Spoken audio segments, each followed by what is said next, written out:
Yo, and this is Ross Payne here with Mr. Tom Church. This is RPPR episode 94, Scenari-NO 2, Electric Boogaloo. Sounds like you swallowed something that was full of air. It really does, man. It's seriously, you have an issue. I'm trying to. It's panache. It's something. Yeah. So we'll work on that. In later. this episode, you guys remember a couple episodes ago, many moons ago, we did an episode where we talked about two old scenarios, relatively old, Zombie Town USA and All Fall Down. Wow. And so we said we would do another one, another episode like it, but we're talking about scenarios written within the last year or so. And that is what we are doing this time. And they are both from books we picked up at Gen Con. We got, we're looking at the Millionaire special from Out of Space. Yep. Which is a Trail of Cthulhu adventure. And then Ghost Town, which is from the new Mutants and Masterminds core rulebook. The new third edition rulebook. Third edition rulebook. So. Which I'm a huge fan of, by the way. Yes. And you're pretty much it at this point. In this group, this is pretty much me. Yeah. I don't hate the Mutants and Mastermind rules. I don't think it's a bad system, but if I'm going to do superheroes, it's going to be Base Raiders now. Yes, we know, Ross. Yes, it's going to be the game I made. Yes, speaking of Base Raiders, here for the we go. news segue, we have the first Base Raiders actual play up. It's a scenario called Transit that is using new rules that I developed. I posted on the Base Raiders website for origin stories. These are for adventures where your characters gain superpowers for the first time, and it is hilarious. It is hilarious, especially if you gain superpowers that you don't have enough skill points and refresh to pay for. So you gain all kinds of side effects and consequences as a result of those. So. This transit sort of like the rules. I wrote about 2,000 words. You can go there to the website. I'll have the link, or you listen to the actual play and hear how it turns out. Result. If you try these rules out, be sure to send feedback so I can bask in your praise. Well, no, just so I can improve them. And so there's nothing that needs improving, Ross. Ross created it. It is perfect. No, trust me. The readers have sent in typos, and I'm far from perfect. And it makes Ross sad. I'm sorry about the typos. And also another Base Raider news, Task Force Darknet is still in development. Working on it with Peter Nielsen. You guys might know him as Tadonori Oyama on the forums, and he is RPPR superfan and a awesome decent dude. writer. Yeah, awesome dude. And so we're putting our heads together to create a great scenario for you guys. So for those of you who backed at the deluxe level, He's always good value. Yes. At RPPR gatherings. And we're also working on other Base Raiders material. I plan to support this game line with supplements. Tom is working on I'm working on a couple. So we'll see how that goes. I look forward to getting and other people are working on other stuff. Also, speaking of people working on things, Aaron is still working on his Let's Play in the Dark series for Raillery. And as soon as I get some free time, I'll start producing some more Raillery content in the future. I still want to. I've just, again, been obsessed with getting Base Raiders out the door and getting people to review it. Seriously, it's all he talks about. Base Raiders. So, buy my book. It's kind of sad. Book. And no. If you find it sad, you should buy my book. It'll make me feel better. It does. It's the only thing that gets him up at night. That's the news for and we're sticking to it. Yes. And so in this episode, we're going to be talking about these new scenarios. Scenario development, writing, design. Right. Has changed over the last 20 years, believe it or not. Yeah. A little bit. So weird. So let's. It's not like we're reading like ancient text and it's now evolved into something else. The words didn't spontaneously transmute on the page. That technology is being developed. Yes, it's called the Cthulhu Mythos. Anyways, the first scenario is from the Mutants and Masterminds core rulebook, Ghost Town. So, Tom, why don't you give us a little overview of it? We won't spoil the end, but just to give you guys an idea of what it's about. Well, this doesn't need to be. It's pretty simple setup. An artifact is stolen from a museum. And it leads to a merry chase and a bunch of supernatural shit. That's really, I think, the gist of it. Okay, I'm sorry. That's really if you ask me. Okay, explain this scenario to someone like. That's exactly how I would do it. There's a few twists. There's vampires and werewolves. And a pocket dimension. Pocket dimension, out a of shit. time, and Yes, it's a Carcosa place. heroes that have been caught in time for centuries. An entire village, a lost colony. Lots of fighting. Lots of fighting. Gods and just it's supernatural shit. It's it's actually quite convoluted when you read the whole thing. All stemming from a theft from a museum. Yes. Well, that was only the part that you got hooked into. Things had been boiling over for a while, and that was just the needle that broke the camel's back, kind of. So then the other one, Millionaire Special, is a historical scenario in a book called Out of Space. Out of Space all has scenario set in atypical times and places for not New England in the 1920s. So this one is set on the Titanic on its maiden/final voyage. And it involves this millionaire who has smuggled a mummy on board. And he also happens to be a spiritualist, so he tries to contact the dead. And the problem is he does. Yeah. And turns out this particular dead person needs to stay dead. Yeah. Seriously. And she's a bitch. She's a priestess of Nyarlathotep. So go figure. Hilarity ensues. So on a doomed ship. So those are the two, the basic plots of them. They're both in comparable length. Yeah. A dozen pages or so. The Titanic scenario has pre-generated player characters, which adds to the page length. It also has a lot of historical background.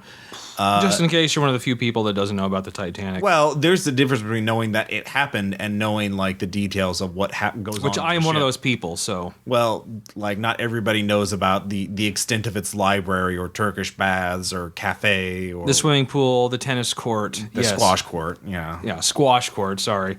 And the exact differences between the first and the second. There was a brand new class. Renault car on board. Yes, owned by a millionaire. Exactly. So there's quite not everyone's going to be up to date on their Titanic trivia.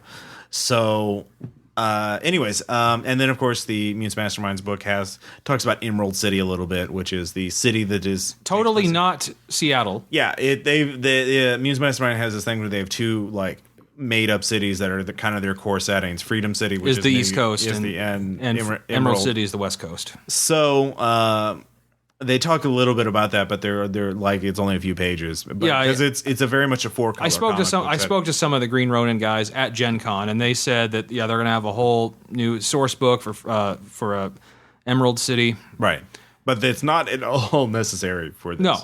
In fact, this game could start anywhere. No, not really, because it has to be a place that has like a Native American tribe. It doesn't have to be Emerald City at all. It doesn't have to be Emerald City, but there are geographical and historical features. Like you couldn't put it in Paris. Oh, I mean, anywhere in America. Most places in America. Or Omaha, because you need an island. So it's actually a little more limiting. You'd have to change some things around. What you mean? Change the landscape? GMs can't do that. Fair enough. So first off, I like to give a little. I know we're going to be focusing on these new scenarios, but I like to I went back and skimmed over the previous two scenarios we talked about, All Fall Down and Zombie Town. Yes. Which was what was that noted for, Tom? See, it had no zombies and auto duel. That's it. Yeah. So. I'm sorry. It's like a psychosomatic reaction now. I know it's kind of funny. It is for other people. One of the things I noticed in both scenarios, both the two new scenarios, is they're very explicit on the language they use, which is very sort of cinematic, or at least in terms of script writing. Like it's very like there are scenes at first, beginning act, final act, finale, and they talk about what order to put them in. Trail of Cthulhu is very like explicit on like here's the spine of the adventure. They have this whole format like, and these are optional scenarios. You can run this at between this point, but not after this point, and any time in between. So, and then The Ghost Town is a little bit like that, but not quite as. When I went back and went back and looked at the two old scenarios, Zombie Town doesn't have anything like that. Like they talk, I mean, like they don't use the word. They don't like scene 1, scene 2, or scene C. They don't think they have like an order. Like the scenario is written in roughly chronological order, right? But it doesn't really talk about, put this scene here, this is optional, or, it's very not, framing, like they don't give you in Zombie Town, it's very bad because they don't tell you what the plot is until you have to read the whole scenario to figure out what the plot is. Yeah, you really kind of, it sorely lacks a GM section at the beginning. Right, which both the two new adventures did have. Like, yes. Here's what's right, you GMs, okay, here's the meat and potatoes of what you need to know. Yeah, here's the heart of it. Here's what the villain knows. Here's the big twist. And I thought that, and then you look at All Fall Down. All Fall Down does have scenes, and it's a little better in that respect. It's more cinematic, but they don't really give you upfront information that you kind of don't find out until the end. Like player characters who are in this adventure are going to get fucked, as we mentioned last. Yeah, they're. Well, actually, now that I think about it, Ghost Town is kind of the same way because there are massive ramifications for the characters, which they get into in the end. Yeah. But they don't really mention at the beginning, like, hey, this will have a lasting effect on your PCs. Obviously, the Titanic, that's like, it's so obvious you can't. Well, it's basically, it's Call of Cthulhu on a doomed ship. Yeah. You've got the players, if the players make it, it's amazing. Yeah.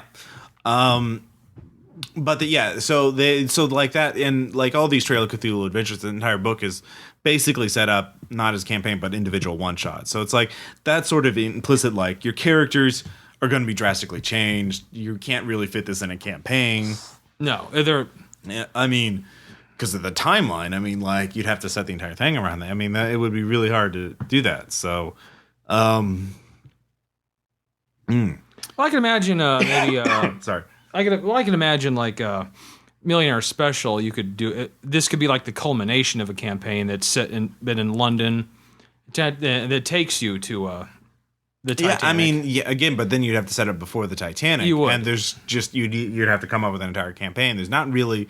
Like all the campaign stuff for Trail of Cthulhu is really set in the 20s or 30s or the 1890s. I mean, like, there's a whole gaslight. We'll call it Cthulhu, but they're kind of interchangeable to a certain extent. I don't want to get into whole arguments, but there's not really like 1915 stuff. No, I mean they're similar enough. It wouldn't take a lot of work to do it. Yeah, I mean the jump in technology from like 1890 to 1912 isn't earth-shattering. That's a good point. So I guess you could, but again, it's better as a one-shot. Like, I mean, like the only difference is would be no submachine guns in 1890 or something like that. But really, not a lot. Yeah, but like again, like because the players know it's the Titanic. And there's no way they know, like, they're not going to, like, they're just going to come in, like, we're fucked. Let's have fun with this. It might as well be a one-shot. Really? So, it's kind of unique in that respect. So, like, I can't think of any other scenario where, like, there's a really good chance of a total party kill right at the front of it. Yeah, like, I mean, except maybe the Tomb of Horrors. It's like you're going into the Tomb of Horrors, but you don't know it. Yeah, like, the players do. I read there's a scenario based on, there's a scenario based on the Hindenburg. Yeah, it's a spy scenario. It was from a spy game. I forget that. This was years ago, but it's another one of those. Like, if you're on a vehicle, that's doomed. That's you can pretty much do the same thing. Like, well, let's just have some fun until the inevitable happens. Right. So, so the setting, in that sense, is kind of unique. I mean, in the Emerald City is very much set up as like the beginning of the scenario kind of talks about it's just like, again, comic book city for the most part in the actual scenario write-up. They only mention like, if your PCs, how to hook your group into the scenario. Like if your PCs have good relations with the police or the civilians, they will be called in to find this because of reason why and stuff like that. So unless they're like the Punisher, like there's going to be sort of assumption that they're going to be fine. You know, that they'll just be given the plot hook. Yeah, it's fine. Yeah, it's fine. So there's not really a lot given to the setting itself until they get into the scenario specific areas. There's a lot of material talking about a vision, which is the little pocket dimension Roanoke. It's a Roanoke colony, basically, is what they're going off of. You know, like, oh my God, Roanoke had a magical reason why it disappeared, and vampires. And like they talk about like the history of it and the myths of these Native American tribes that like know about it, and the people who are trapped in there, they've only experienced 7 years while hundreds of years have gone by in the original. And so like there's a lot of setting material talking about that, you know. Which I mean like with the convoluted nature of the scenario is absolutely necessary. So but there's a lot of info dumping that players are going to have in order, because they're like outsiders, and like they're going to have the NPCs. Here's what happened to us, and here's what happened to these guys, and blah, blah, blah. It seems to be a scene that comes up a lot. Just the info dump exposition scene. But I mean, I don't know a way to get around that. Yeah, I mean, sometimes you have to. All right, guys, buckle down. Here we go. Information. Yeah.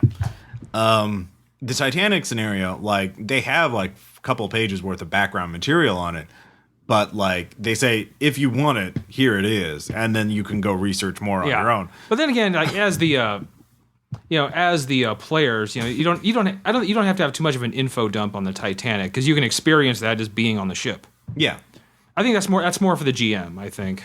Well, I mean, it's like the players. I mean, yeah, because the GM will want to be able to know like what can players do and what can't they do. Because like it's a Trail of Cthulhu mystic, so they're going to want a fucking library use. You know, they're going to do some research, and like they like, hey, they actually have a really great library on the Titanic with a lot of really cool books. Right, and if you want to introduce the other stuff, just have someone say, "Oh, like I last saw him down at the Turkish bath," and you could have like, "Well, what's that?" Like, yeah, like, you don't know. It's like I was like, "Oh, I thought you knew of the amenities of the ship." Well, let me explain. Yeah, the friendly steward. But it's there in the background, and you don't like have to have it. Here are all the things of the ship. Go forth and do ship things. This is like. It's kind of like if it comes up. Yeah, it's not like a Glancy. Like if Glancy ran a game on the Titanic, you would know everything. I would know everything about it. I could, you would know what deck this particular stateroom is on. Well, they actually do mention that, and there are parts in the scenario where it says like you can't just because there's a mummy. Like the players just can't. It's not easy to grab the mummy and throw it overboard. Like they actually say. The promenade has shell, blah blah blah. You can't. It would be actually take some effort to throw it overboard, and people are going to see it. Like, excuse me, what are you doing with that mummy? And then they like might see the body thrown overboard, like, oh my god, there's a murder. Yeah, there's a man overboard or a woman overboard.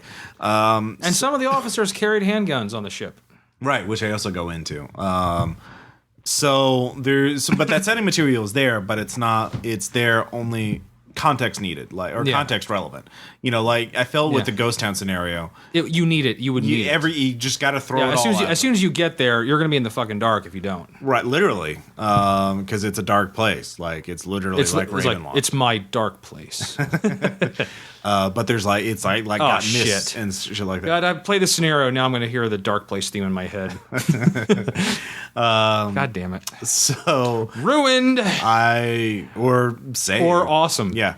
Why don't we talk a little bit about like the antagonists? I mean, like who did you like more in terms of the bad? They're both I would say baddies. I mean, the baddie from keep in mind I read these a while ago, so my memory's not perfect, but the mummy in Millionaire special, it's kind of a generic mythos baddie. Yeah, undead priestess. Undead priestess. It's nothing that jumped out at me. It's not like a lover in the ice monster. Like, what the fuck is this? Well, I mean, that's true. It's basically it's a spirit. It's the spirit of a priestess of Nyarlathotep. Yeah, who will want to kill you on this ship. Yeah, because you angered her. Yeah, and that's basically it. Yeah. So not bad. Once again, it does the job as an antagonist. I think a scenario like this, I think the main antagonist is the ship itself. You can almost say that. Well, not the only one. It's as much an antagonist as the mummy. Yeah, I would say that. Like, it's definitely not the primary antagonist, but it is one. Yeah. But like that's the twist of the scenario. You're right. Mm-hmm. It is a standard monster. I mean, that's but why- like I don't. I mean, as No, standards, it's perfect for the scenario. right? I'm not saying it's not. I'm not saying it's not good or anything. I think it's absolutely perfect for the scenario because I actually think throwing anything bigger in the mythos into this scenario would be a waste. Overkill. Yeah. It's Well, I mean, not even necessarily like bigger, but like throwing, like to use Lover in the Ice, like throwing Amante in the Titanic wouldn't work because it's such a weird, like the whole point of that scenario is like, here's something you've never encountered before. Your job is to figure out what. And the thing fuck is, the thing is, a mummy and a spirit in the 1912 is perfect. Yeah. It totally fits. It fits the time frame, and it fits the what I like to call like the expansive claustrophobia of being on a ship at sea. That's a good way of putting it. Yeah, I mean, it's especially a big one. Like it's. I mean, the Titanic was.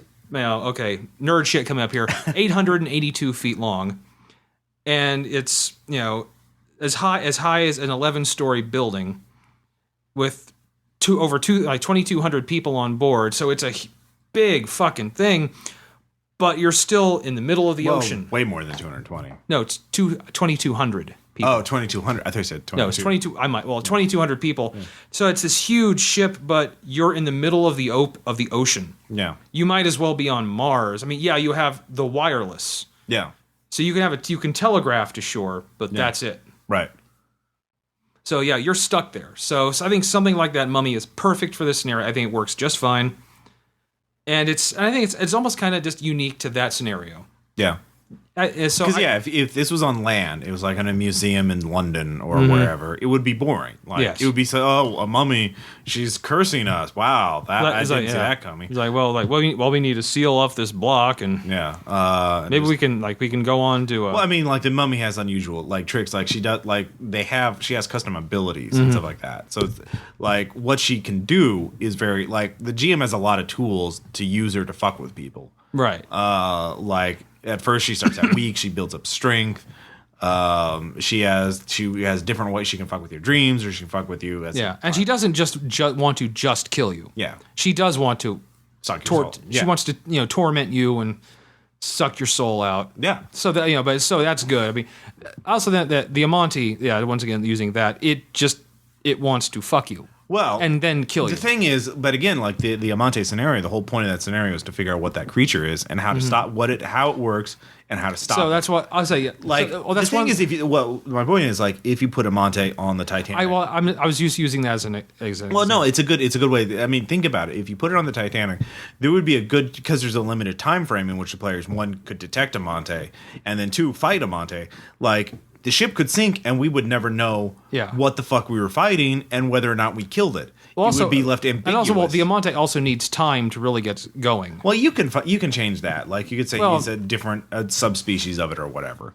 So, or somebody who's got it to an advanced degree goes on board, and so.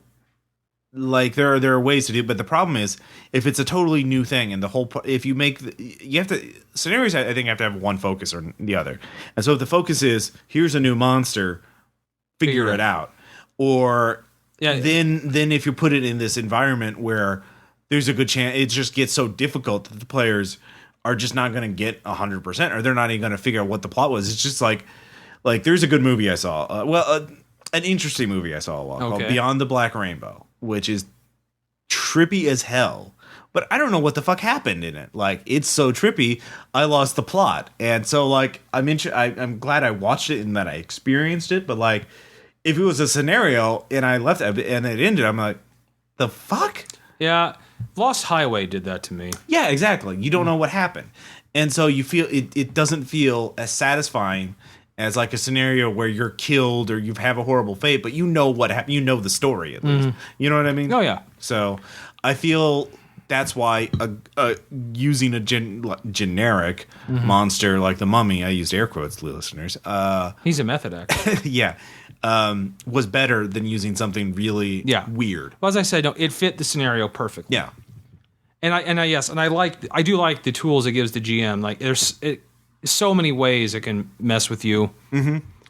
And the thing is, it enjoys messing with you.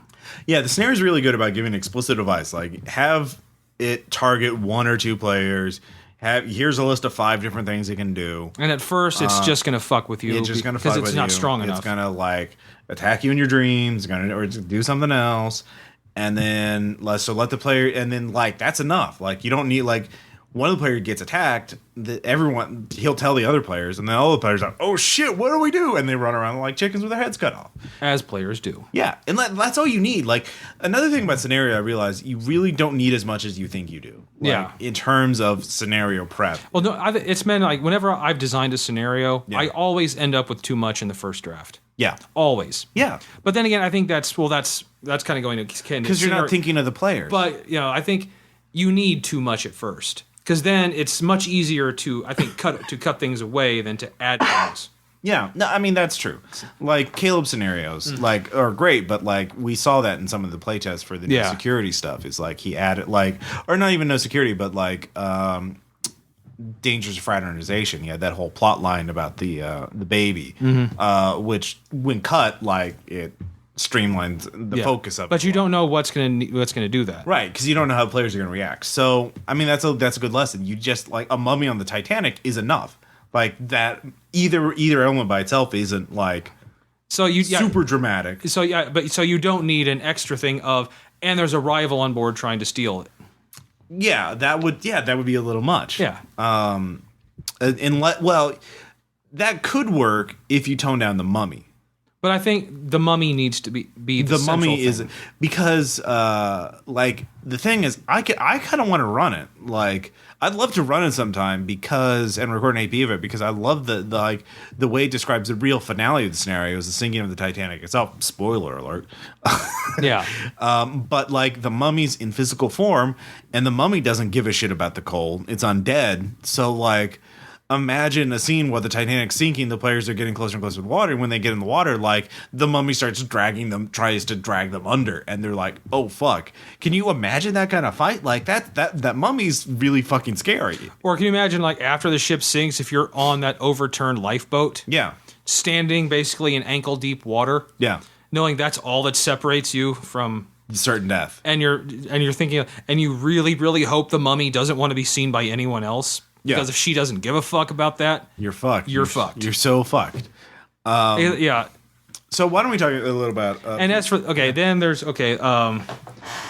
Ghost Town. It's there's lots of there's a fuckload of antagonists. There's vampires, werewolves, and witches. The one thing I do love, it actually shows, okay, well, like, what if the players try to negotiate with the various groups, which is totally something we would do. Yeah. Like, it gives you results. Like, okay, so what if you try to negotiate with the vampires? What if you try to negotiate with the werewolves? And once again, and the witches, it's like, actually, instead of fighting, can we just try to make friends with all of them? Like, no, you can't. But we're gonna try. So the thing is, the vampire has his own cult, and so he's got a lot of little servants. And what happens is the players go through the portal. Like, the artifact that they're trying to recover, opens a portal to this lost world. And there are this group of people who are descendants of the lost people who are trying to save them. Yeah. And so they just have the best of intentions. They don't realize that the reason why they're all trapped in there is because some heroes trap the bad guy in there to save the world from him. And now that they open the portal, the vampire lord can get out. And the players meet up with the heroes, and they're like, oh shit, we need to stop this vampire lord. He's a total dick. And the meat of the scenario.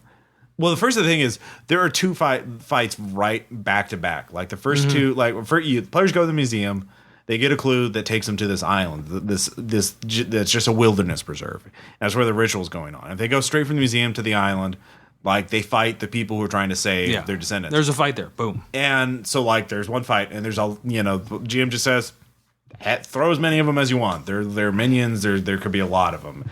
But regardless, the portal opens. There's no way to stop the scenario from happening. Like, it just fucking happens. It's kind of a dick thing to do. It is. I mean, I really kind of think that it's kind of railroading. Yeah, if the players actually manage to stop it, let them. You can always bring the shit back in later. Yeah. I mean, that's the thing. Is like, if you're trying to make this scenario about, like, the going through the portal, just have the GM says, you can just say, if the players don't immediately go there, the portal's there, everyone's gone. So I would just do that regardless. Yeah, you really don't need. I And or if you want to have a fight there, like have the minions left behind to make sure no one goes in to fuck with it. Yeah, that actually is a good idea. So they go through the portal. They're dropped into another fight where they're fighting werewolves who are trying to kill the villagers who are stranded in time. And so there's 2 hard fights back to back. And then they're saved, or this hero shows up who's basically a female Daniel Boone with some werewolf powers. And she helps them out. And let me take you to my husband. He's a mystic. He'll explain this shit. He'll info dump your ass off. And boy howdy, yeah, he does. And so there's like 2 pages of just describing this married hero couple, the Dr. Clock and Long Hunter. And they're interesting characters, interesting NPCs, to be sure.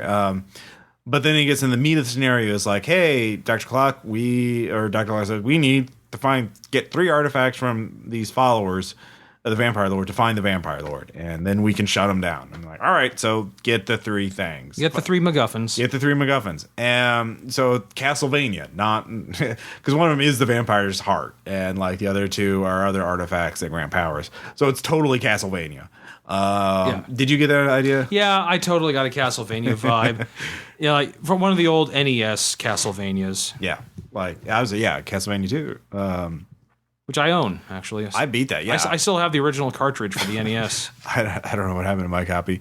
So anyways, the players go through, and they have to fight, like, all 3 of them are fights, basically. Or, like, one of them can be done if stealth, but it's just, it's really hard to do it through stealth. You really, it's almost like, I read it's kind of like, you really should just fight them. Yeah. Because you could do it another way, but it's not as easy and not as cool. Yeah. So you should just fight him. So Ninja McStealthy Solid Snake guy, he should just be punching. It kind of struck me as one of those scenarios in a game where there's multiple ways to do it. Yeah. But the one that requires the most work, the most strategy. Yeah, it's like you do all this shit to do it this stealthy way, and all it does, it leads to the same shit, and maybe you get an achievement. Yeah. So you kind of feel like, well, I'm sure glad I took the extra 45 minutes to do it this way. Yeah, I know what you mean. Like, I just beat Arkham City, and there's some sections in that game where you're like, I stealth, I beat, no one saw me. And then you're like, I gotta go through the door, and there's like a dozen guys just waiting for me, and like, no way to go through a grate or a vent, or just Yeah, it's games like that. You also like, wouldn't it have been just easier if you'd just gone through? And, You're like, don't tell me how to play this game. So you beat up Group A to get Artifact A. And Group B. And then, but the Group C, though, the werewolves, they're like, fight our champion 1-on-1, and then we'll side with you. Although that's not really mentioned in the rest of the scenario, like what the ramifications of that are. Like, you can side with them, but they don't mention, like, the werewolves can totally help you in this situation. Which is totally missing out. I mean, if you actually win and they agree to help you, I mean, come on. Just the sheer awesomeness of you charging... that's like charging the enemy positions with like a pack of werewolves following you. Yeah. Dude, that's like irresponsible not to explore how awesome that is. Yeah, because I mean, I may have missed it, but I didn't see anything that really like. There really isn't. Yeah. I don't remember either. Yeah. So. Yeah. So if you get them on your side, what? Yeah. Exactly. And then no fights are easier. They like all the fights in this game also are like there's a lot of big battle scenes where there's like the heroes, allies of the heroes, neutral NPCs fighting like dozens of bad guys, and they're just and it kind of seems like not quite, maybe not quite as as intense or as involved as the fight in was it Big Wheel? Yeah. But it kind of seems like they could get that way. Yeah. Well, that's the thing is like the advice is specifically like balance the fights out. Like have one bad guy for every player, and then like just say your allies neutralize the rest of the bad guys.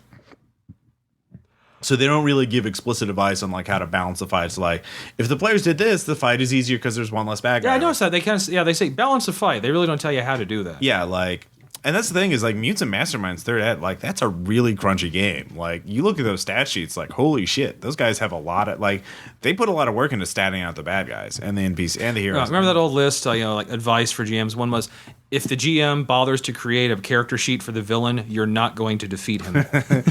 You're not going to one shot them. Yeah. You're not going to like sucker punch them and they're going to go down. Like, and that's what I felt like in this was like there's so many of these bad guys and these characters, and you're just like. it's a D20 game, and like it's definitely on the Pathfinder level of complexity. So like they have lots of options and they have lots of abilities. All of the characters do. So the GM and they don't really give a huge amount of advice on like they give some, but not like a huge amount of like the bad guys will do this and then they'll do A, B, and then C. So like the GM has to kind of look at it and sort of absorb a lot of material. Like, okay, it's more efficient for them to do this and then this and then this and then this. Because like with that, I know when I run D20 combat like this, like I totally figured, oh, this guy had uncanny dodge. I totally could have done this, and that would have been a much more challenging fight. You know? Do you know what I mean? Oh yeah, there's so much shit there. Yeah, each character in as a fan of the series, even I'll admit, a statted out villain or hero has got a lot of numbers on that sheet. And a lot of feats and especially with a superhero game, those powers. Yeah, it's not like you think. All right, it's like Medusa. It's like your standard petrification. No, it could be anything. Yeah, I mean, I know we're not talking about the other. There's another scenario in the Mutants and Masterminds book, which I forgot is about apes. Like an ape. Well, Dr. Plant. Yeah, and it involves a villain, Dr. Simeon. Yeah, but like literally the first scene of that is like a group of 6 bad guys who are all fully statted out, all power level 10, are robbing the top 3 levels of this skyscraper, and the players have to go and stop them. And like that has nothing to do with the main plot. They just noticed the shit that's happening over somewhere else in the city just by coincidence, and like. So there's a brute fight with like 6 bad guys. That means nothing. That means nothing. It has nothing to do with the main plot. The players interrogate them. They don't know shit. Like the bad guys all have different powers. They're all just like it's like a villain group of the week. Yeah, I mean it's like but just like 6 bad guys that just like a throwaway fight. Like holy shit. And these are complex. These aren't just like this guy shoots lightning. This guy shoots eyes. They're like.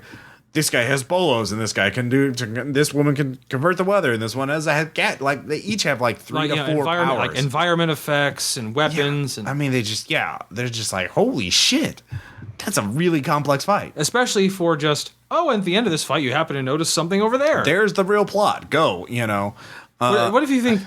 No, we're kind of busy here. Yeah, we gotta get these. And it says, if they lose, the players get the paramedics save them. Say, hey, can you go check that out? Like no, fuck that. I'm hurt. Yeah, exactly. So it's a very Silver Age kind of mentality, though. It's like the bad guys don't kill, the good guys are expected not to kill, and so on. That's why the Silver Age works not very well on players. Not on players. No. So, anyways, back to the main. So the players get the 3 artifacts. They go to the Vampire Lord, find out, oh no, that was a twist. And like, a twist? Yeah, the Vampire Lord goes into the Emerald City, and he's like a god, and he's trying to drink the blood of other gods, and the players have to do something to beat the shit out of him. And so there's another fight. Yeah, it kind of gets really convoluted. Like there's just it's a very like Doctor Strange kind of plot, and very quickly. So anyways, I feel like there's just like in this one there's just way too many antagonists. Like there's just way too many, like there's a lot of moving parts in this scenario and Ghost Town. So that's why I think we prefer to often negotiate, because it's often less time consuming. Yeah, that's the thing and if you want to, I mean that I can't see doing that just because of the fights in less than 3 sessions. Just feels like it's one fight after the other. It's like the thing that takes the most time. Yeah. If the group is not as completely sure of the system either, that's going to be a lot of confusion. Yeah, that's the thing about Mutants and Masterminds is we learned in the campaign you ran, especially. Oh God, I had fun with it, but like RJ had a lot of more system mastery than any of us, so he made a much more effective character. And so he was it's kind of a game breaky character, actually. Well, I mean, that's the thing for me, anyway. For you, because he knew the system better than you did at that point. And that was 2nd edition too. Like they may fix that by 3rd ed. I mean, I don't know.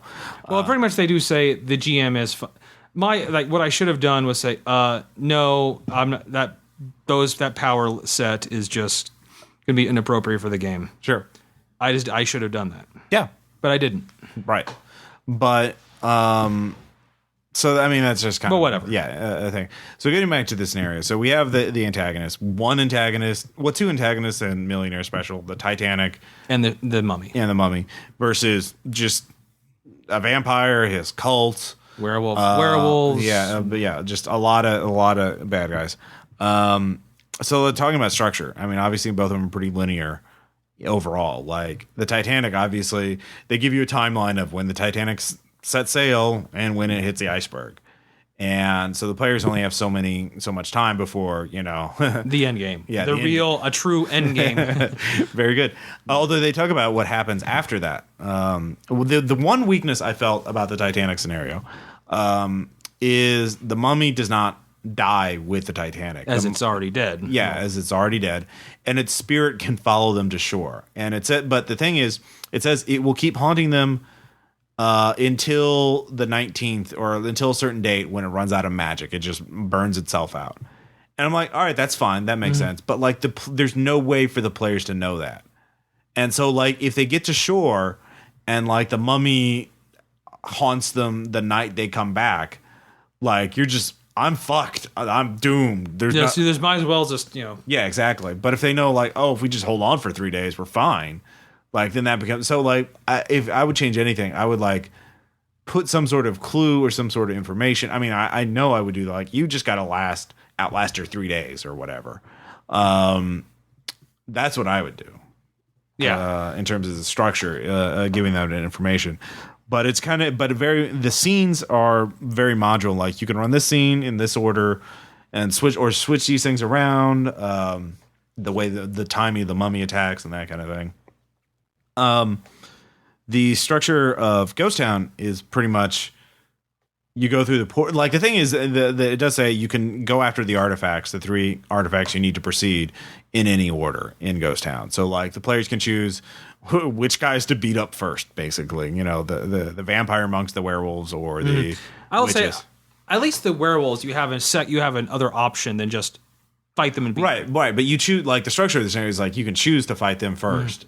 And then, or you could choose to fight them last, and but everything else is pretty much set in stone. Like there's the timeline is very specific on that, so they're pretty linear. And I don't know, would you change any of that? Would you make it more open ended? And I would say that I would keep them. You could take them in whatever order, but I think I would add something like there are consequences for doing some of the artifacts after another. Okay. I could say that.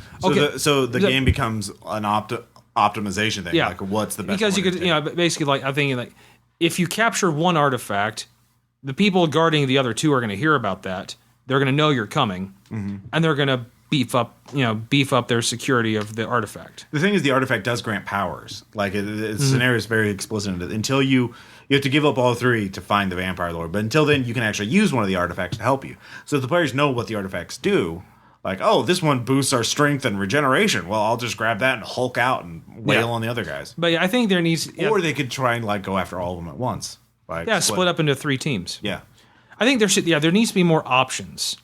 Well, more information. More information, which to me, and more options. Yeah.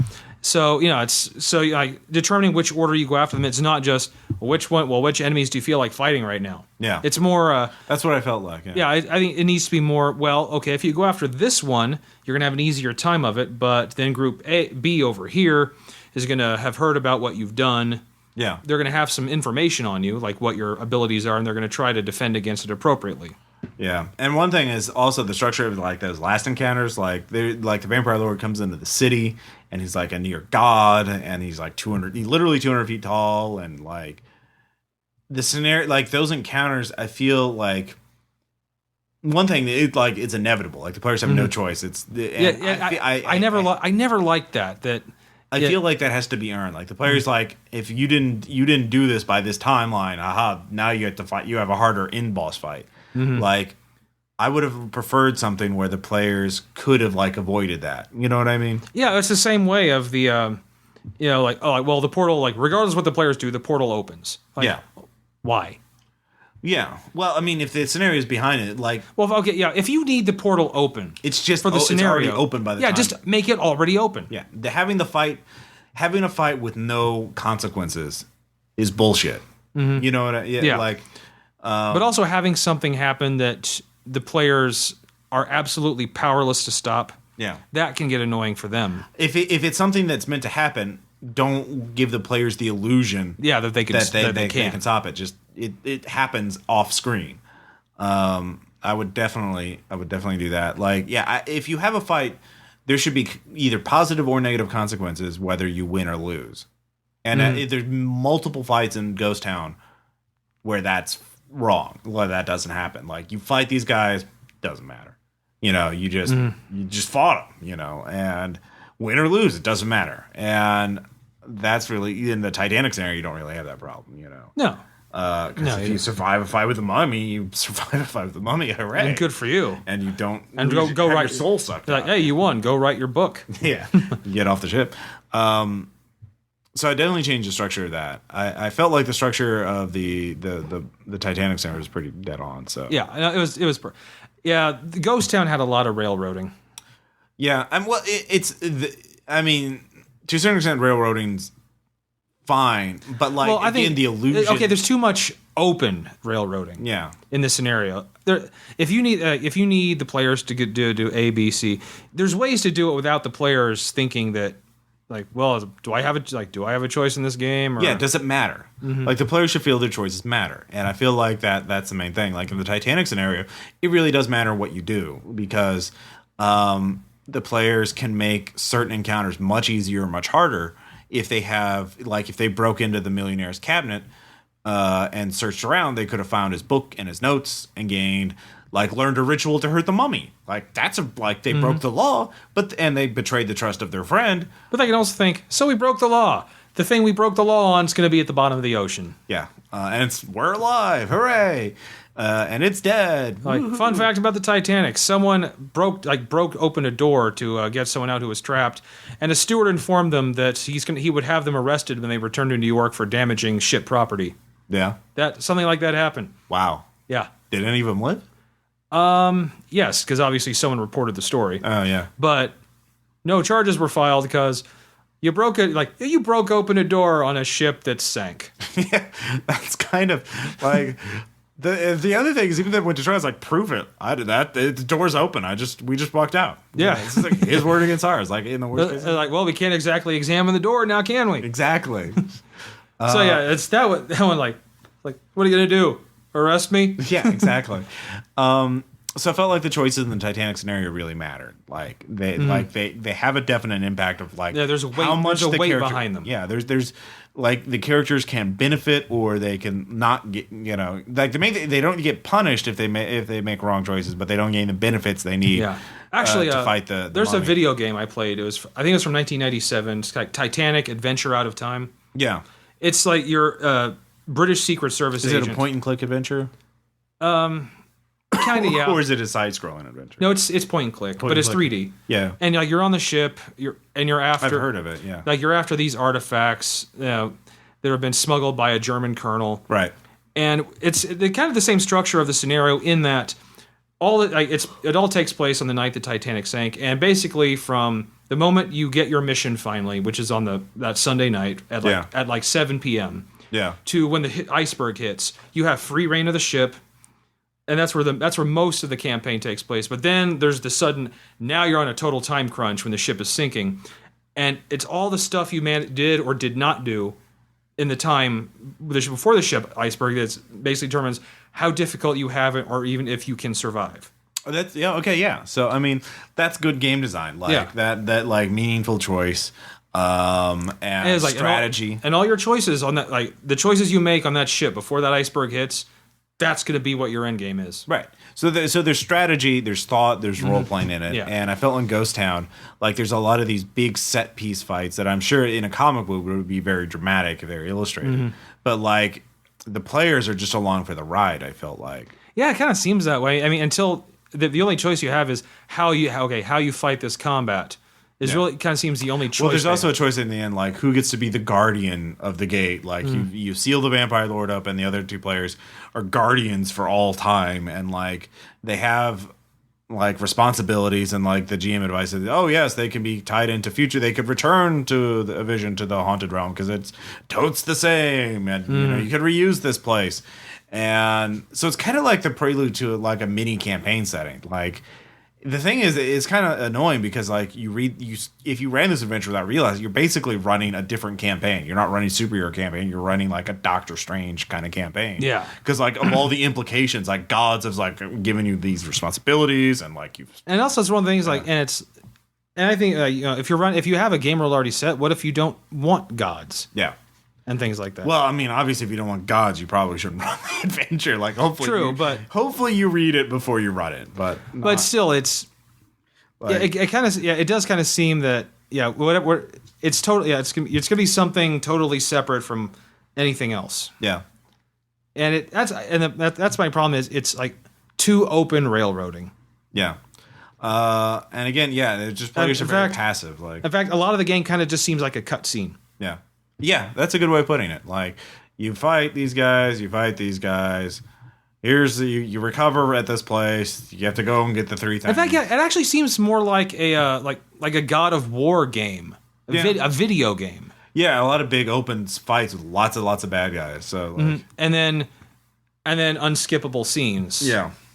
So, I mean, there's a lot of good material. I mean, in it, like, I like the idea, like these two 18th century heroes, the Doctor. But I know, like, when I read it, I thought, well, that's not the way I'd want to handle a place like that. Yeah, there's so much more role playing, potential there. Yeah, and like for a pocket dimension full of people stuck out of time. Yeah, and the other thing is for a mystic thing, it doesn't feel very mystical or like supernatural. Like, if it's mystical, there should be some fighting, obviously. Oh, sure. But it's a superhero game. There needs to be. Wouldn't it be better if the witches instead like challenged them to a game of riddles for the heart, or something like that, because they're like crazy old crone witches, or like you could bribe them with shinies because they're actually birds who were made into witches, or if the vampires. Again, could be hunted down during the daylight, and well, it's always eternally night there. But you know what I mean. Like,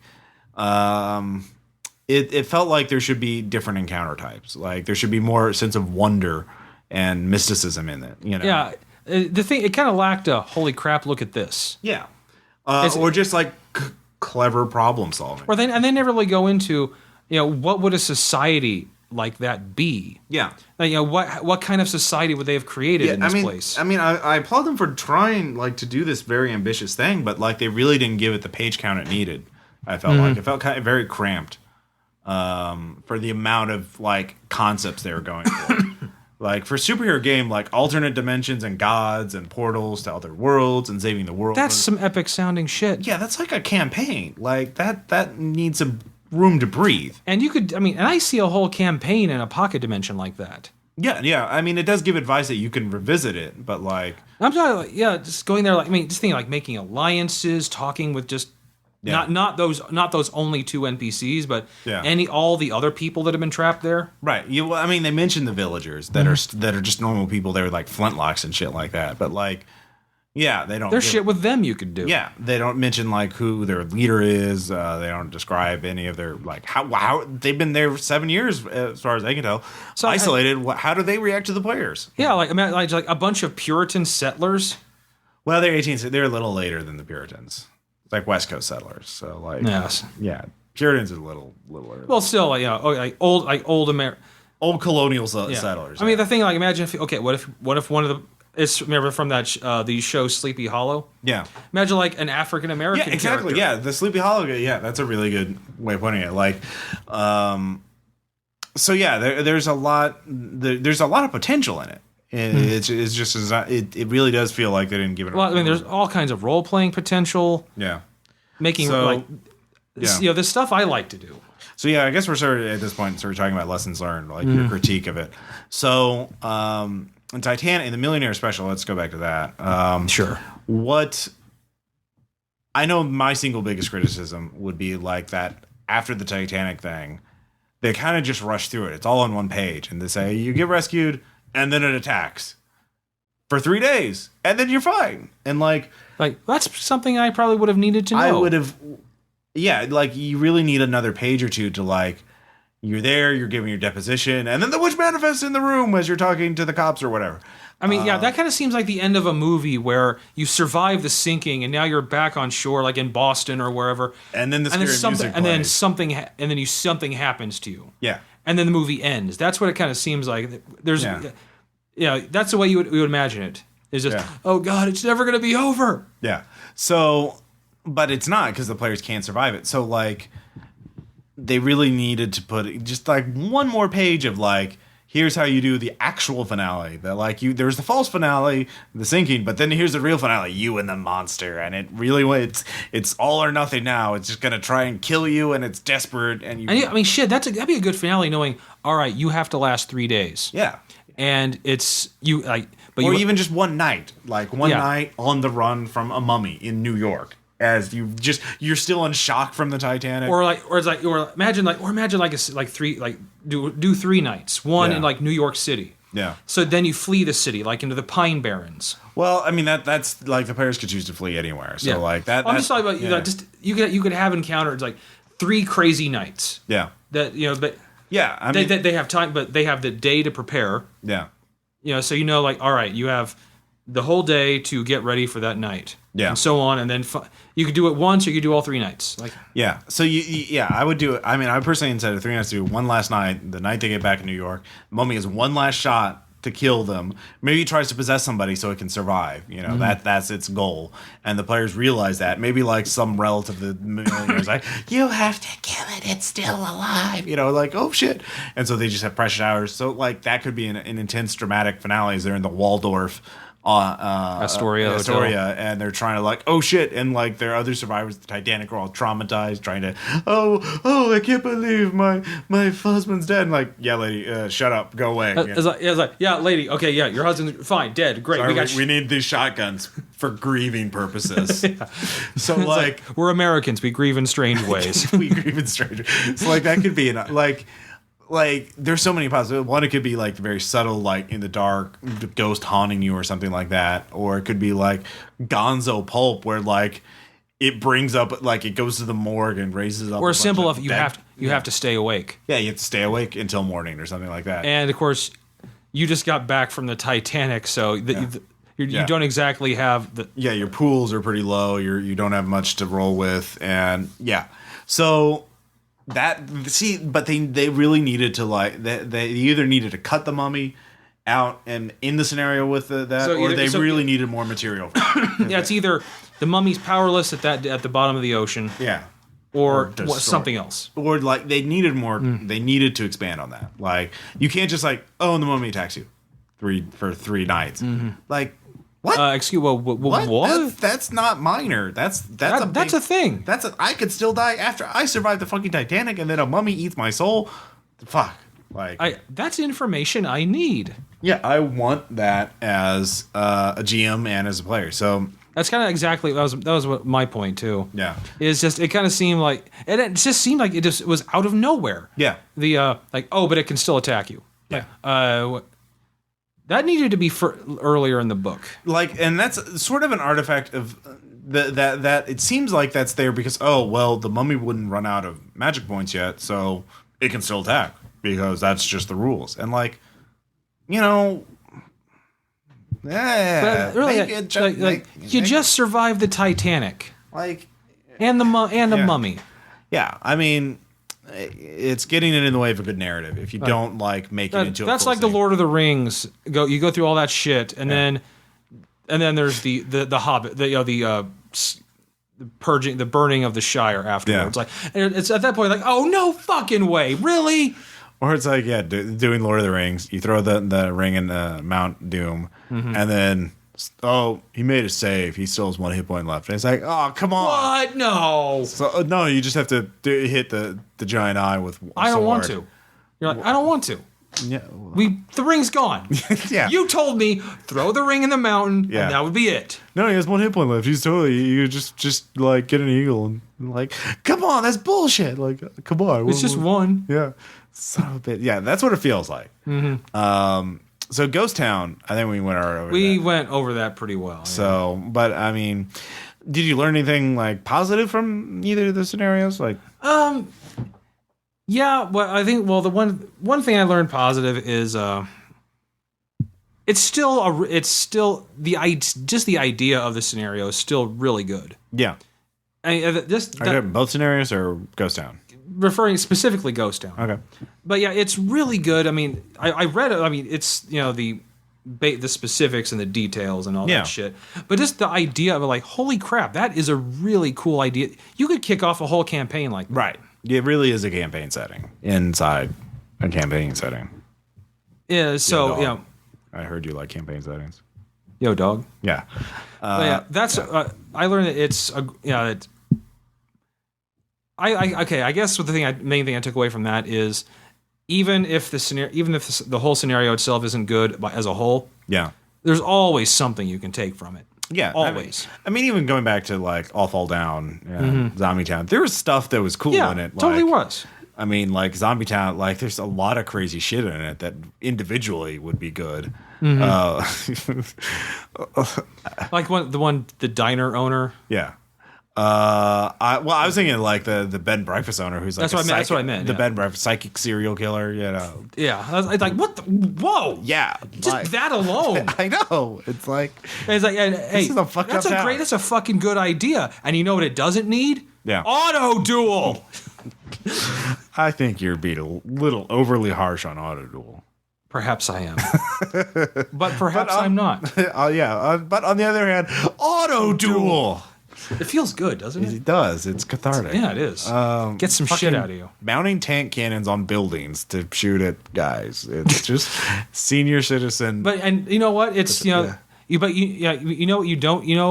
you have a psychic serial killer who runs a bed and breakfast, you don't need tank cannons on roofs. Yeah, you really don't. Like you're fucked either way. But one thing I learned from it is, again, less is more in scenario design. And like you were saying, when you first write it, you have to have too much. Yeah. You're going to have too much. Almost always. And like this, but the Millionaire special I thought was just like a great, elegant example of scenario design. Yeah. By taking just two things and a single villain, a single setting, a historical setting, and turning it. I know, like people think, oh, it's not super original. It's not like a Monte or it's not something. But like, I guarantee you, any group that runs through that, they're gonna remember that adventure for fucking years. Like they're gonna dude, we were on the Titanic, and there was a fucking mummy on board. Yeah, chasing after us. I mean, but get this shit. When we got back to New York, still came after us. I know, exactly. It's the stuff of legend. Like I would do. Like a Gonzo pulp thing where like she's killing people, raising them as mummies or zombies, and like you have a holdout or a standoff in the Waldorf Astoria, and just like go crazy with shotguns and flares and pistols and just like go nuts. Oh yeah, and it takes place, or maybe make it a couple of days because it took the dead on the Titanic a little while to walk across the ocean floor. Back to no, she's an opportunity. She just go to the morgue. There's a lot of dead people. There's plagues and epidemics. It's 1912. People, they were fragile. Immigrants. Yeah. So seriously, no, I'm not. I'm being serious. Yeah, no joke. Ellis Island, if you want some good zombie bait. Yeah. So I don't know. I would do something like that, but there's tons of ways to run it. But like, it just. That's enough. Like you just one villain, one bad guy. Mm-hmm. You don't need she doesn't need a pet Shoggoth. She doesn't need like an armload of evil artifacts, each with their own special rules. There doesn't need to. She doesn't need a shitload of spells. Yeah, there doesn't need to be like a Yithian possessed human on board. Yeah, exactly. You don't need. Yeah, but like because I know even in older Call of Cthulhu adventures, they tended to load up on that shit. There would be just like 5 bad. Like Macedon Lolotep is a great campaign, but like holy shit. There's a lot of mythos there. There's a lot of mythos there. So it's very elegant, very well structured, and I think is perfect for cons and one shots. I'd have to run it to the length might be an issue depending on how generous the GM was feeling because like it's 3 days before it sank or 4 days or it departed on Wednesday and sank on Sunday.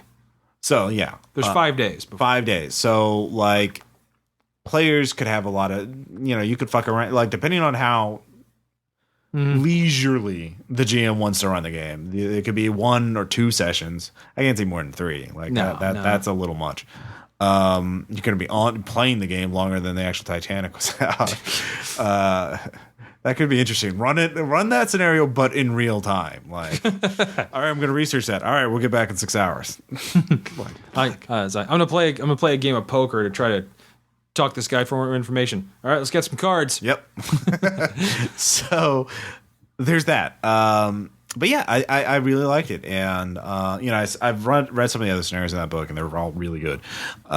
Very interesting historical stuff, but I think the lessons, if you're going to run your own scenario now, is like thinking of it in terms of a film or novel with scenes, an opening act, a middle act, the final act is helpful. It's not essential, because you don't want to make it too linear.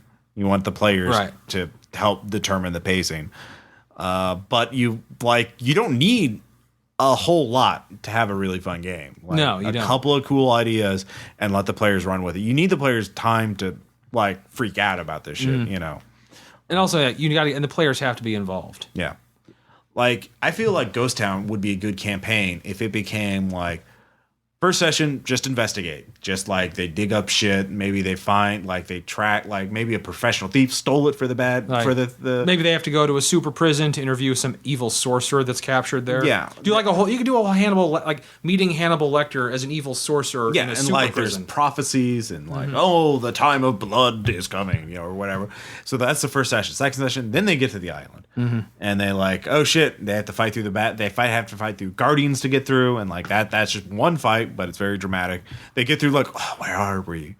And then they encounter Long Hunter, and then that's the second session. Or maybe they get introduced and they find out what's going on a little bit. We need to find these artifacts. And make each artifact an entire session. Or maybe they have to earn the trust of the people they see. Oh yeah, there you go. Yeah, the villagers are totes paranoid. For good reason. Yeah, for good reason. So each artifact is one session. So that's 5 sessions already. Then they do the ritual and they confront Sanguine for the first time. That's 6th session. And then you can go from there. So that's an entire campaign. Yeah. Doing this in 1 or 2 Again, sessions. It kind of seems like they're trying to cram a whole campaign into. No, they really were. They really were. It's a Doctor Strange kind of campaign, and they really crammed into it. So, yeah. So I think we kind of. I think we got it. Yeah. Covered some ground. So next up, Tom, you have a letter. I do. Which is about things, yeah. And then we have shout outs, and then we have some anecdotes. And it'll be great. In my last letter, I explored an old and completely unoriginal character I once played. It was a very nice blast from my past and a delightful look into the obsessions I once had. After this, however, I had an idea. If going back to Castor Troy was so much fun, how about I go back and explore some of my original characters and the adventures they once had? So for the next few letters, I will go into some of my past characters and the final fate those characters had. I will do this until I run out of characters or my goldfish-like attention span moves on. The first character we will go back to is Brigadier General Frank Connor. This was a character in a General 2nd Edition White Wolf game back in high school. I say general game because the GM allowed things from all the books to be available as players. So there were gangs of werewolves, vampires, wraiths, and a couple of fae running around the Ozarks causing mischief. And then there was my character, Frank Connor. He was a kinfolk to the children of Gaia, and yes, he was a retired brigadier general from the Marine Corps. This character was unique to many in that the GM and I actually role-played his entire backstory. We started in 1967 when old Frank was an 18-year-old pothead living in Springfield, Missouri. We role-played him and his brother James, who would go on to become a full-blooded werewolf of the Children of Gaia. At 18, he was drafted into Vietnam. He went through boot camp and arrived in the Nam right before the Tet Offensive. We then role-played some of his adventures in Nam as a green rookie, a vet, and later as an officer candidate and lifer in the Corps. Frank's in-game adventure started as he returned home after 28 years in the Marines. Another player was playing his brother James. And we had a lot of fun role-playing the two brothers. James was a galliard and still had a fun-loving view of life. Frank was John Rambo with a lot less personal humor. The GM used Pentex and the Worm as main villains for all the supernaturals, and Frank went after it with gusto. Sure, there were werebeasts and vampires throwing around spirit gifts and vampiric disciplines, but Frank used an M60 machine gun and grenades. And I learned a valuable lesson in that game. A werewolf wielding a clave is a potent force against a group of rampaging Fomori, but a full 200-round belt of machine gun ammo works just as well. Alas, there was little further adventure that Frank Connor could enjoy in this campaign. It was a high school game, and they are, by their very nature, fickle and short-lived. Soon, attitudes changed, and the desire to change characters and game systems took over, and just as soon as it started, the battles of Frank Connor was over. However, I can always take away a few bright points of the experience. It was the first time I played a non-typical character in a game where I could have, and indeed should have, played a monster. But I didn't. I played basically a human whose only special power was the ability to look at a werewolf in Krynos form and not lose his mind. And it was something I can truly call original. Or maybe it had something to do with the fact that The Rock had just come out and I made Ed Harris's character because I thought it was cool. I cannot answer that. Oh, I know the answer, but I am pleading the gamer fifth. Next letter will be about a new character, original and longer-lived, and with an obsession with an Iggy Pop song. Not that we went anywhere. Yeah, no. We went into the void. We do not exist except when we speak on this podcast. Ooh. You bring us into existence, and then we die. And only through you do we live. Yes. No, I remember your character. I remember that general because I don't remember his name. I remember him as the Arsenal 5, Wealth 5, Willpower 10 character. And yeah. I just rolled my eyes every time. I was like, I got some extra points because I made him a kinfolk. Yeah, no, I was just like, and you had Firearms 5 and Dodge 5. No, I didn't. No, I did not have Dodge 5. You had a high Dodge, though. Dodge of 3. Dodge of 3, still. Dex 5, I bet. Though. No. Really? No. Are you sure? Yes. Okay. Strength and stamina were higher. Okay, but you were ridiculously high statted for mortal. For any honestly, character. the GM gave me, I think, a bit too many overcompensation points. Yeah. Because I just remember, I remember playing with it. I can't remember. I think my character. I think you were a vampire. I was a vampire of some sort. I was probably Nosferatu or Malkavian or something like that. That would be totally you. I don't remember what though. Maybe Tremere. Yeah. Of course, I just kept doing things. All right, we're going after this guy. Yeah, what do you do? Like, I bring along my my M60. I have a law rocket over this shoulder. Yeah, that's what I remember. I was like, I'm a vampire. I have supernatural powers of stealth. And what's your supernatural guns? I have gun. I solved problem with bullet from weapon.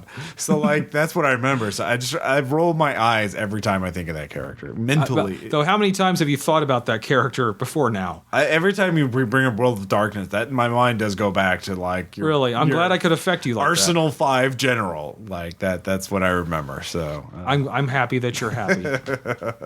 I don't remember anything else, but that it left an impression on me. So it's a that's why I mentioned him. Yeah, there you go. So shout outs first. First off, I want to give a couple shout outs to web series.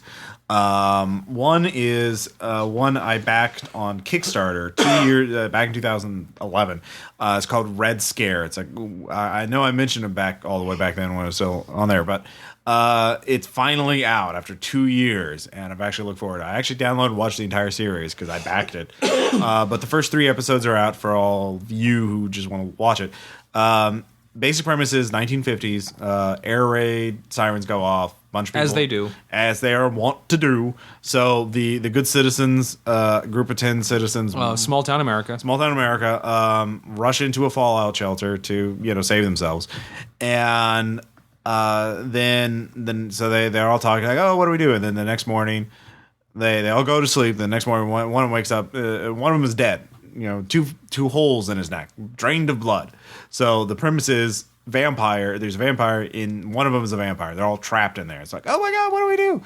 And that's so it's very funny. I liked it. It's got beautiful production design, really great actors, really good music for a very, very low budget web series. And it's very much in terms of theme and tone, think like Little Shop of Horrors. Sure. It's not a musical, but it could I could see that it becoming a musical. Basically, the non-singing parts of the Rick Moranis version. Yeah. Okay. Yeah. So not super camp, but kind of broad. That wasn't broad camp, but comedic. It's very much a comedy, and the characters are all very archetypal. I wouldn't say stereotypical, but one of them is the housewife, one of them is the good girl, one of them is the bad girl, so on and so forth. So It's it's a free web series. Right. It's really good entertainment for free. Do you get to find out who the vampire is?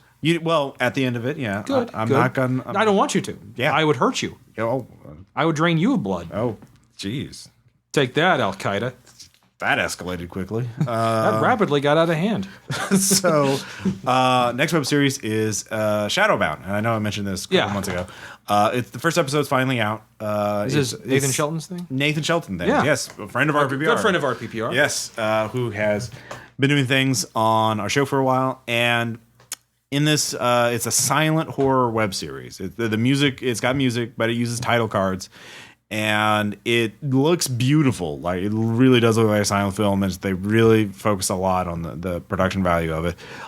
They've got they got great props. They even got like period cars. Wow. Costumes, guns, all kinds of stuff. And episode 1's good. I watched episode 2, which will be out next week or 2 weeks from now. And that like has a police raid on a group of cultists performing a ritual, and that look, oh my god, that I can't wait till that episode comes out, because I want people look at this, it's good, it's totes good. Like, first episode's really good, but like second episode, oh my god. So it's an oh my god. Oh my god. It's like I mean, I'm gonna be fair. Like, in Springfield, Missouri, there's like levels of good. Like, there's it's good for this town, and then there's like good. Like, why are you still here? Like, yeah, it's good. Like, it's good anywhere, and Shadowbound is definitely the second category. It's definitely good like anywhere. So like, it looks like a game of Call of Cthulhu, 1920s Call of Cthulhu, or a game of Arkham Horror that's just being acted out in silent. We played that recently. We lost. Iogatha ate us. He ate the world. Tendrils from below. I won a fight against one of those once. You did, but it didn't matter. It did not matter. Because of Innsmouth too. Yeah, Innsmouth. That's what started the damn. Well, the end fight. We pissed off the deep ones so much that they woke up Niogatha, and Niogatha then ate us, because we totally didn't stand a chance against. I'd actually told others to see that. Actually, it just happens. Like, just deep ones, like, hey, yeah, you would not believe what they have done. Could you just awaken now? Yeah, because they're just pissing us off. Yeah, just go for it. Which I would love to see that animated. Somehow, just like deep ones with a phone, and then Niogatha with a phone. Like, oh yeah, I'll totally awake right now. Yeah, they're totally killing them. All right, I'm not going to be opposed to it. Finally, one other web series. This is a documentary, or I don't know what you call it. It's a documentary. It's done out. I've only watched half of it though, because it's like 9 parts, and each episode is like half an hour long. Right. It's called the Smash Brothers. Oh god, yeah. And it's a documentary about the competitive Smash Brothers Melee scene from like 2004 onward. And so it's done like a sports documentary, but it's like, oh, here's Ken. He was the undisputed king of the West Coast, and then he fought Azin from the East Coast, and they had this epic battle. And like, then he figured out, directional interference, and like, oh wow, oh my god, waves. He did wave dashing for the first time. I'd never seen that before. It was so awesome, and like, these people, this huge scene of like 1,000 people just obsessing over Smash Brothers and like making that into the game. It was like pretty ridiculous. Yeah, I can totally imagine. So that. Like, yeah, it was really cool. And because like the New York players, like these big, like tough, like guys, like, yeah, we play Smash Brothers. And like, what? Yeah, and like, I told kick-ass Curry, like they talk trash when they do it. It's like with Jigglypuff or whatever, and it's amazing. Yeah, because you want to talk tough with Jigglypuff. Yes, exactly. So Tom, you had a game. Yeah, often I wish I could take credit for this statement, but I'm afraid Yahtzee from Zero Punctuation gave me this one. All right. Sometimes when I play really stupid games, I have to immediately take a Steam bath. Okay. As in, go onto Steam and download some game and play it. Okay. I downloaded The Wolf Among Us. Yeah. Which is the game, kind of the adventure game based off of Fables. Yes. And I was always a huge fan of those kind of games, starting with like Day of the Tentacle way back when. Right. Have you played the Walking Dead series? No, I have not. It's from the same company. I've heard kind of mixed reviews about it. I've heard really good things about the Walking Dead. But yeah, zombies aren't really my thing. No. Anyways, but no, this one, it's you're playing like, the big bad wolf, basically. Yeah. Big B. Yeah, as a private investigator. Yep. And it's a whole lot of, I just love the characters in the game are worth it alone. You should read the comics. I probably should. You probably should. They're pretty awesome. But I just went on Steam like, all right, Steam, entertain me. I was like looking for what's popular on Steam. Oh, I will download this, knowing nothing about it. Nice. You took a risk. I took a risk, and it paid off. Nice. It's a bold strategy, God. Let's see how, and it worked out, and it did pay off. Speaking of games on Steam, there's two I played recently that I both liked. Well, I also mentioned Arkham City, but Sure, that's whatever. been out for a while. I actually waited to play that until I bought it last year, and then I was like, I'll play it some other time. And then I heard like games for Windows Live is being shut down. I'm like, oh, maybe they'll patch that out of Arkham City, then I can play it. And then they did, so I'm like, all right, I better fucking play it. So I played it, and that was fun. And I just beat it. God, when did you actually finally beat Skyrim? This year. Yeah, right. Like a couple months ago. Like, I mean, I've only put in like 65 hours into Skyrim. I'm a monster. Yeah, because the game's so small. Yeah, clearly. But anyways, another game that I did play as soon as it came out and beat multiple times because you have to. It's called The Stanley Parable. The full game's out. It's brilliant in so many ways, and I can't say anything else about it except there's a free demo for it on Steam that you should download and play. And it's original content. It is not recycling anything from the actual game itself. So you're saying I should purchase this game? You should play the demo first, then see if you want to play the game. You will want to play the game after you play the demo. If I don't, I'm not a human being. I know you, Tom. You will want to play the Stanley Parable after you play the demo. Oh, really? How Yes. can you be so sure? Because you're you. Fine. I will download this demo tonight. Unless you particularly don't because of, you want to spite me or something like that. Ross, how many... I'm not going to continue this. I'm just not. All right. Last two, not many this time. The other game I played on Steam is Eldritch. It's a Lovecraftian roguelike. The graphics look a little like Minecraft. Sure. But you wake up, you're in a library. You go in and then you step through a magical book into this dungeon, and you have to go get items, and then that's pretty much it. So it's fun. Yeah, people have said it's too easy. I haven't put that many hours into it, I'll be honest, because Arkham City. But it's fun, and wait for it to go on sale or whatever. If you get it for like $10 or something like that, it's worth getting. I think. Okay. So fair enough. Especially if you're a big fan of roguelikes. Finally, best of the worst. From Red Letter Media. Aaron actually mentioned this to me, and I finally got around to watching it. And what they do, the guys from Red Letter Media who did the question about Prometheus, did the incredibly, insanely detailed analysis of the Star Wars Star Wars. Yeah. Now they do this episode, the series where it's about half an hour per episode, where they get 2 or 3 bad movies and then they watch them and then they critique them, really fucking bad movies, like Russian Terminator, movies you've never heard of. Or Zot.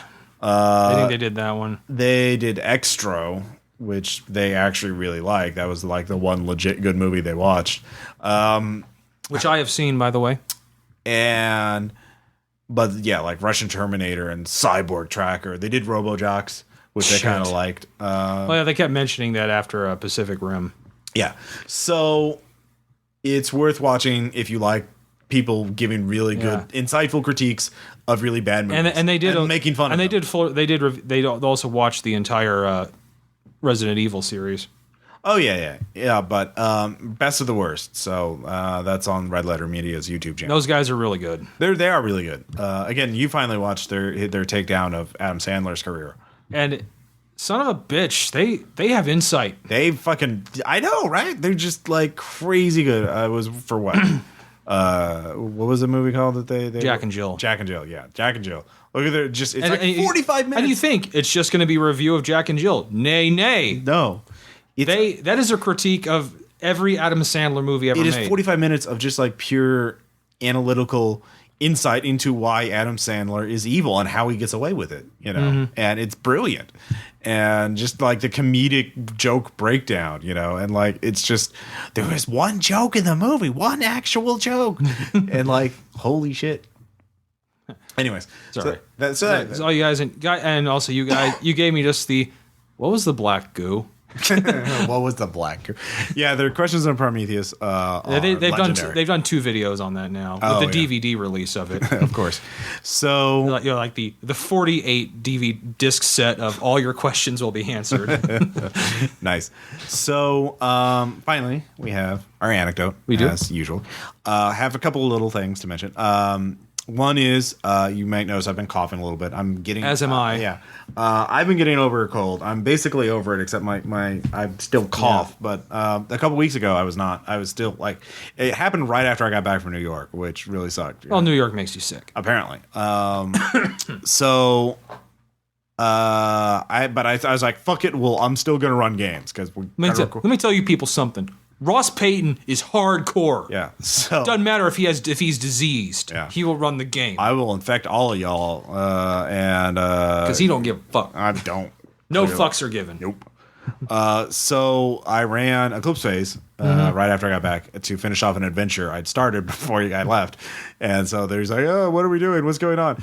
And the thing is, my voice was so froggy. I sounded like I was. Not quite. Yeah, we use Cloris Leachman. Yeah. It's like, oh, hello, dear. That's all good. Yeah. Oh, yes. I saw a play by. It was put on by Andy Warhol, and yeah, it was like Cloris Leachman or Linda Richmond. Yeah, Linda Richmond. Yeah, that'd be good. And so I ran the whole game like that, and so the adventure was the resolution of. Them going to the series. I think I mentioned this before in the podcast, and finding out something, investigating a mystery. Like, darling, just the Titans are bad news. Yeah, and so that was that. So when you find that, that'll be like 4 or 5 episodes in on the next Eclipse Phase campaign, Duality, and I know we at some point we need to do like an episode about GMing regrets. Yeah, we should. Because I know, like, in this campaign, like, I like the individual scenarios you guys have been doing and everything, but I think I made it too convoluted. I don't know. I'm very self-critical when I'm running games, and there's always that inner critic just, like, screaming at me, like, why did you do that? You're so terrible. And so I feel like I made it too critical, the plot convoluted, and then, like... So anyways, we could talk all day about just regrets about games I've run. It kind of seems like if we do an episode like that, we need to like be sitting here with like a bottle of scotch between us and just like, I remember that time. Done. Like you think we're not? I will buy the scotch tomorrow. We will do that. That's awesome. I like that idea. I just gonna like mention it. Fuck. So anyway, so you look for that. So there's no particular anecdote from that because I don't want to spoil anything because it's a mystery. But I do want to mention the actual play that we just posted. Yes. Base Raiders for our first fairy game of it called Transit. Aaron made a good point. Like we played it kind of like we played Heroes of New Arcadia. I was like, yeah, that makes a lot of sense because you tell them about the rocket boots. If you haven't listened to it already. Yeah. Okay, well, you haven't listened to it already. First, why? Yeah. And second, if this doesn't convince you to listen to it, you're not human beings. You have no soul. All right. The Mummy has sucked your soul out on the Titanic. Apparently. But, we are down in the base. Yeah. Doing the base rating thing. Yeah. Even though we're totally not professional base Well, raiders. That was the setup, is that you were civilians, you stumble into a base, and oh my god, and superpowers. Among the devices that were located were a pair of rocket boots. Yeah. And guess who gets them? Well, I'll give you a hint. I'll give you 3 guesses, but you're only going to need one. Aaron got them. And, of course, they really don't come into effect while we're in the base. Yeah. However, when we get out of the base, of course, it's the tunnels. The tunnels. Yeah, and police have cordoned off this area around Central Park. There's rampaging robots. As they want to do. And Aaron gets to the surface, and as if he was channeling the robot assassin. Yeah. Because he's wearing body armor, too. He's wearing body armor. Not power armor, but still body armor. High-tech body armor. That fully covers the body. Yeah. So he decides, well, I have these, I could travel normally, but I have these rocket boots. Up I go into the air. Yeah, so basically, like they find tunnels that lead out of the base to the surface. They get to the surface. Well, they don't get to the surface. Like they find a ladder that leads up. Sewer tunnel that goes up, and so Caleb goes, or one character goes first. David and I do. Yeah, you guys just climb with the ladder because you don't have rocket boots, and you do have superpowers though, or at least you do because you have you took some super soldier drugs. Essentially, I became a super science genius, but I turned into a gray. Yeah, and so you two kind of like sneak around, whatever. But Aaron, so the thing is that to keep in mind to visualize this is that Aaron is flying through the tunnels with rocket boots, which is fine. Like, yeah, totally. Yeah. But then he sees the ladder leading up, and he just decides, I'm not gonna like. I will not just land and climb up the ladder or look around or stop. No, just up I go. Up I go, because what could possibly go wrong? Up and away. And he didn't even think like maybe I should look and see if there's danger out there, or he just assumed that the police would, because he's a hero, that the police wouldn't like freak out that there's a guy in body armor and rocket boots flying above their heads after they're dealing with crazy robots. So the police, of course, just start shooting like another crazy robot. Yeah, well, they don't know what his deal is, and they're just like, no, and they start shooting.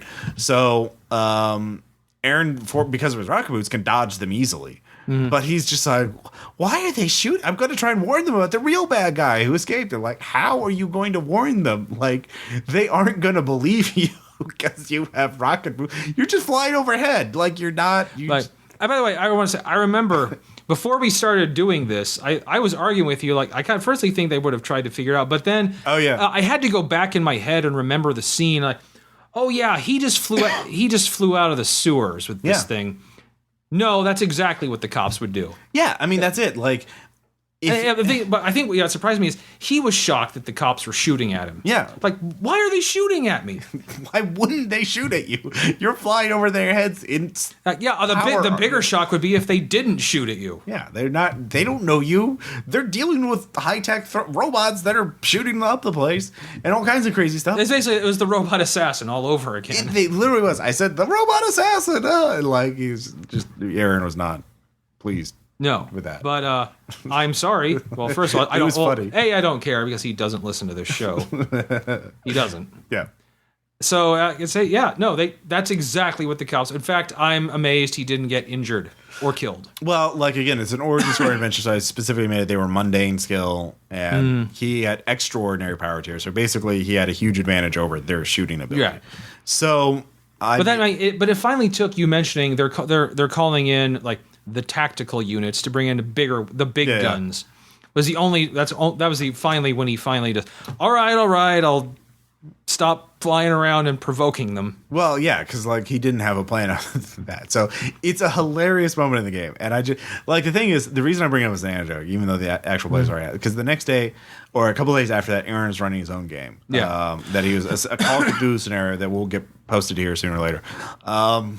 And before the game starts, like, Aaron, what were you thinking? I wasn't I wasn't paying attention. Like, the best answer. Yeah. I was playing around with my phone. I just like, I'll fly up. Why not? Like, it's just all right. Fair enough. Which is proof that in games you need to pay attention. Yeah, I mean, sometimes we all lose our attention sometimes. We all you can always ask a question. If you've lost the plot, you can ask like what's going on, what's happening. You can always ask the GM question. I don't. As long as you do the penance dance. I don't. We're okay. We're working that in. It's not law. It's not law yet. Yeah, it's a new feature. We're rolling it out. So yeah. We're quality testing it. And, okay, fair enough. So I think that kind of wraps up this little. So, but if that doesn't make you want to listen to it, but I don't know what to say. What? Just if you don't listen to it, just buy my book. Yeah, buy my book. Just make. Seriously, if you could see the sad face Ross is making now, oh my! If you could see this face, you would buy the book. I really need some Sarah McLachlan music playing. You really do. I really do. All proceeds go. Or I could do like one of those Sally Struthers commercials. Like, look at this. Look at Ross Payton. I want to write books. He wants to do things, but he can't. The only way he can is if you buy his book. There we go. So with that cheery message out of the way, this ends episode 94, Scenario-NO to Electric Boogaloo. We'll probably do a lot more of these in the future because this has been fun to do. Yeah, I think we more material. So if there's particular RPG material you would like us to examine, we will discuss. totally do an episode on it. Probably maybe some old school Renaissance. We will even mention you on the internet. Possibly. But a good note for that. Oh, speaking of that, one last thing. One listener, we got a couple of emails about our last episode. Oh man, totally forgot about it. One person, Charles, he had some really great insight into architectural horror. I've been emailing him back and forth a little bit. But another listener, Diana, I can't remember her last name, Dud mentioned like body horror. We forgot the best possible example of body horror: pregnancy. Oh yeah. Yeah, like which is amazing to me since I recently had a new baby cousin born. Yeah, so, and I wasn't. Of course, I wasn't. It was horrific in many ways because you're looking at this, like as I said, this wrinkly potato that is eventually going to morph itself into a human being. It's like having a dog that slowly learns how to talk. Thank you, Scrubs. Also, I wanted to add briefly. Do that. We will totally mention you on the internet. But if you do that, remember, if you are wanted by authorities, they can use the internet too. All right. So don't tell us not to mention your name if you are wanted. Yeah. All right. Fair enough. Especially if there's a reward, because Ross will totally turn you in. Okay. And for that matter, so would I. All right. Because money's great. Yeah. So anyway, I just want to mention Caleb also came up with the idea of doing a pregnancy. So if you want the ultimate body horror scenario, just in the universe. All right, there's a show on the BBC that's very popular called Midwives Calling or something like that. Yeah, something like that. It's about midwives in like the 40s, 50s when medical midwifery sucked. Really sucked. And so Caleb posted on his Twitter, how about the midwives plus deep ones, Cthulhu? Oh dear. Yeah. It ends with a nun with a Stein gun shooting at the place up.